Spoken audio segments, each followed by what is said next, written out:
All right, that song just started, and I'm quitting it because that's not as important as what we have right now. We have got Mr. the legendary Alan Menken. Good morning, sir. How are you? Good morning. I'm very, very excited to talk to you because you kind of you're the soundtrack of most people's childhoods, including my own. Oh, well, great. Thank you. You're very, very welcome. Thank you for all the amazing music you've made. Let's start at the beginning, and we'll end with tonight, The Neighbors on ABC. Of course, everybody's going to want to check that out. But start at the beginning. How did you get into this business? It seems like kind of a niche type of business. How'd you start out? I'm a kid who... I was a kid, not a kid anymore. I was a kid who loved music and songs, and even though I come from a family of, full of dentists, somehow dentistry just didn't appeal to me. Although I did find, my way through Little Shop of Horrors to use that aspect of my life, and it's just something I always did, and I did it, in school and college when I wrote shows. Wrote songs, of course, because I grew up in I'm a child of the 60s. And then I joined something called the BMI Musical Theater Workshop with a great teacher named Lehman Engel. And I learned the craft. And I suppose with my collaboration with Howard Ashman, that's where, the real breakthrough came. And we developed, this style of theatricalizing and of also using musical styles in a fun and creative way. And it's been basically a gradual climb from the age of 7 to my current age, which is older way than beyond 7. that. Yes, older than 7. We'll leave it at that. What was so you've done so much that it's impossible to really kind of, analyze all of it. I mean, you've done so many movies, so many shows, you've won so many different awards. What was the first Disney project you've got to work on? Because that's the first Disney project was Little Mermaid. And how does that come about? How does somebody trust you? I mean, Disney is huge. They know the movie's probably going to be big. How do they trust you to do the music for this? Based off of what did they see and go, you know what, this is the guy? I think it was first of all, it was based off of Little Shop of Horrors. Okay. Which had been Howard Ashman's my first hit. We had one other show before that. But Little Shop of Horrors really put us on the map. And Howard especially was very in-demand talent because this is a man who knew how to write and adapt and use musical styles in such a creative way. So he went and had a meeting with Disney when the new ownership or the new people running the company, Michael Eisner and Jeffrey Katzenberg and Frank Wells, came over there, and they presented him with a number of projects. Including The Little Mermaid, but at that point, animation was kind of a bit of a dead issue. It was not. There were no classics at that point, and they really wanted to revive that aspect of the company. So we started small. It was a small group of people on Flower Street in Glendale. It wasn't even on the main Disney lot. And Howard and I came out and began work on adapting Little Mermaid, and our job was to create an animated musical that could sit on the shelf alongside the other great classics like Snow White and Cinderella and Peter Pan and Pinocchio. And you did. It worked out. It just worked. I think our style of both knowing how to write musicals, but also the irreverence that came from being these kind of off-Broadway writers who were winking at Broadway styles, I think was just the right blend for Disney. Yeah, obviously, looking at the success and all the movies you've done, it worked out fantastically. Is there any way, I'm sure these songs are kind of like, your babies and you spend so much time with them. Is there any way you could pick a favorite song, like a favorite Disney song you've written from one of those shows? I can't.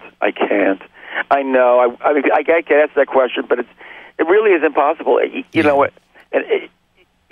Sometimes my favorite songs are the ones you wouldn't even, think about, because every song in a musical they're all interlocked in terms of making that story work, and some of them get to be the big stars like Beauty and the Beast or A Whole New World, The Colors of the Wind, but there's little songs along the way that like Friend Like Me or Under the Sea that really kind of help set off those songs and make them work. Mm-hmm. So it's, to me, the scores are what it's about, and it's hard to, I can't really pinpoint any one song. Yeah, it's incredible though. Just all those films. Any of us that have seen those movies, you hear all the songs and the titles, and they're just so iconic, and they stick in your head. And now, this is great. That's our job. Oh yeah, you are incredible when it comes to this line of work. But tonight it's a little different, kind of a departure from the norm for you. You're doing The Neighbors on ABC tonight. They're doing kind of a musical thing, and so you've written the music for the sitcom The Neighbors tonight.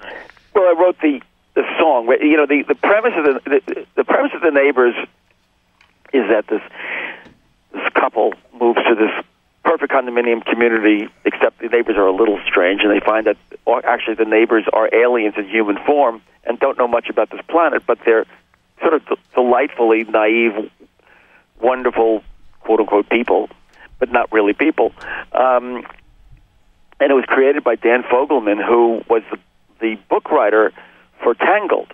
And we spent years working on, it was Rapunzel and then became Tangled, and we spent years working with Dan. And Dan really, finally got the hang of working on musicals. He's a wonderfully creative, funny writer. And we kind of thought we were torturing him, but actually he must have been having a good time because he asked if we would come, and because me and Glenn Slater, my lyricist on Tangled, come and work on this episode. And so we created basically this musical episode in which the aliens say, we want to go see Broadway musicals. And the human friends say, I don't think you're ready to go to Times Square and to New York and see musicals. What are they going to make of that? They can barely figure out what to make of a lawnmower. And they do. They go to see musicals, and they just fall in love with musicals. Everything becomes musicals, and they come back and sing this song to the Weavers about all the wonderful things in this world that, like musicals, they want to know more about all of this. So he wrote this song called More or Less the Kind of Thing You Might See on Broadway. And it's a tongue-in-cheek parody of Belle, I suppose. And it was a lot of fun. I felt, I hadn't been aware of the show. And after, when in being asked to do this, I watched some of the episodes, and I've literally fallen in love with this series. That's great. It's adorable. It's on tonight. For other people that haven't fallen in love with it yet, check it out. Tonight, it's on 7:30 here in Billings on ABC. It's after the middle, right before Modern Family. So tonight you could see Alan's song there. I want to know, as a Broadway guy, I love Broadway as well, and as a Broadway guy, what do you think about the show Smash on NBC? Have you watched that at all? Yeah, I've seen some of the episodes. It's just great for for those of us who live in New York and work in this business. We look at that show, and it's a playhouse for all, so many of the creative people on Broadway. See Mark Shaman and Scott Whitman, who created Hairspray, writing the songs, and so many of the actors and creative people, choreographers who work on Broadway, working on Smash. So it's a blast. That's all good. Those. Seeing how musicals have now found a home on television is a great thing. It's and it's new. It's fun. I agree 100%. Anybody that's going, we're almost done here, almost out of time. But anybody that's coming out to New York, what's the must-see musical right now? What do people need to check out? Well, I'd be remiss if I didn't mention my musical, which is come and see Newsies at the Nederlander Theater. We won Best Score last year and Best Choreography, and very exciting show. I recommend Book of Mormon if you can get a ticket. Mm-hmm. Kinky Boots is in previews, and I hear it is absolutely wonderful. It's written by my Newsies collaborator, Harvey Firestein.